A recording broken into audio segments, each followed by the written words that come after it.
The last value I hold is generosity. This is one that I never considered until I looked into Aristotle's view on generosity. In Nicomachean Ethics, he talks about wealth. Aristotle talks about the two different sides of being a good person and a bad person when talking about generosity, especially when talking about wealth. Since we are giving away $10,000, it helps to think about how to be a generous person in this way.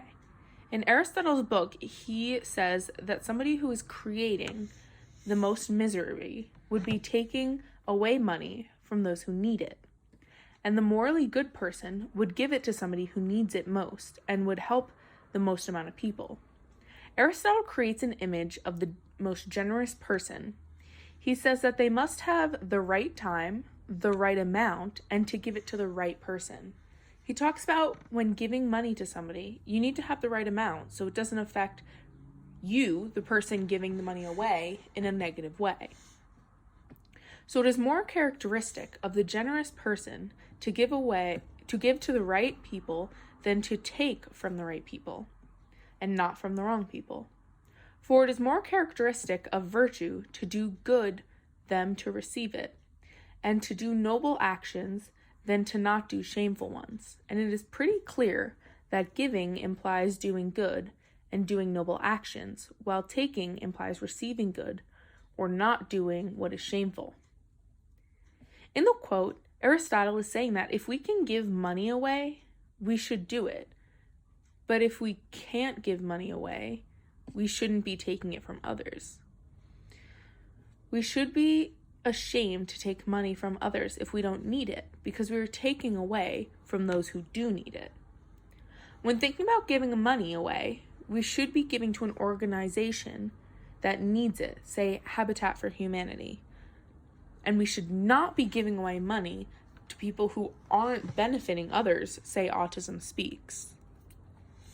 When dealing with a philanthropy, we should be dealing with the one that is helping the most amount of people. Clearly the right timing, because right now, dealing with the pandemic of COVID-19, we should be helping people who need the money, who are suffering with either themselves or a family member who has it.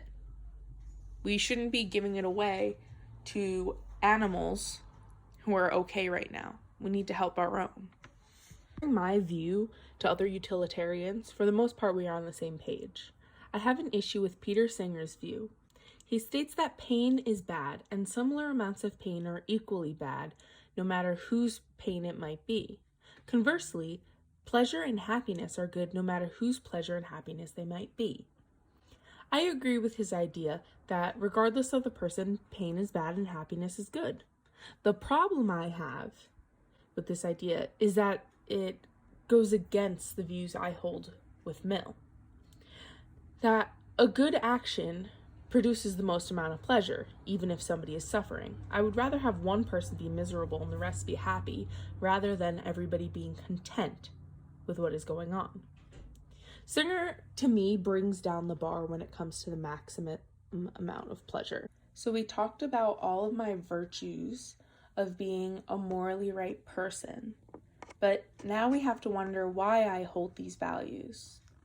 The values are so important to me because of who I am. The person who always believes in helping others. You can't help others without holding these 6 values. I think something that helps guide these values is the fact that I'm an education major, because I use these core values on a day-to-day basis when I'm working with students, faculty, and family. Let me show you how. In a classroom, a teacher should be patient. Not only should the content they're teaching, but why they're teaching, aka helping children to have better lives. We are the ones who set the kids up for their future. In a classroom, students must be honest with their teacher, and their teacher must be honest with them. In order for a student to succeed in a classroom, they must know their teacher is reliable, not only with how factually our content is, but also to be someone that they can go to at the end of the day if they need anything. How efficient is a teacher without trust? We need to make sure we are doing all we can to make sure our students are getting the best education they can. Consistency. How often are we there for our students? It wouldn't make sense for a good classroom if the teacher is absent half the time, because the student-teacher relationship would not be as strong as it could be if we're not there. Lastly, and like I said, not one that I originally have thought of, but generosity. When working with students, you need to be generous with the amount of help. You need to help the students so that they can understand, but you can't be giving them the answers. They won't learn if you're just giving them the answers. I've always known I wanted to be a teacher, and I've always used these virtues to help guide me in life. Going back to my original story about the elderly people giving up their ventilators to help young people during the pandemic, do you think that they are using virtues to guide their way of thought, or is it another matter? Let's see which virtues we can use to see if the elderly are being morally just. Consistency. Well, I don't think this one can apply unless every single elderly person is giving up their ventilator, so we're not going to check this one off.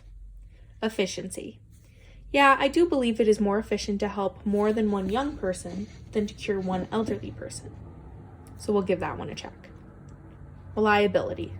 Well, yeah, I guess we can check this one off, because young people are relying on the elderlies to do this, and those who do are being reliable. Honesty. Well, they're being honest when they say that they would rather give the young people the ventilators to help more people, so yeah, I guess this one can have a check. Passion. Elderly people must be passionate about helping others if they're risking their own life, knowing they most likely are going to die. And lastly, generosity. Is very generous of these people who are giving up ventilators to help others. Even if they're not using these virtues to guide their decisions, we can still claim them to be utilitarians. Reason being that they are giving up their ventilators to help more people. They're giving up more than they are receiving, and that is an honorable quality. In the end, I believe that in order to become a morally right person under utilitarianism, we need to use the 6 virtues to guide our actions, and only then we can deem them as being a morally just person. Thank you so much for taking the time to watch this video. I hope you learned a lot about what it is to be a virtue-based utilitarian.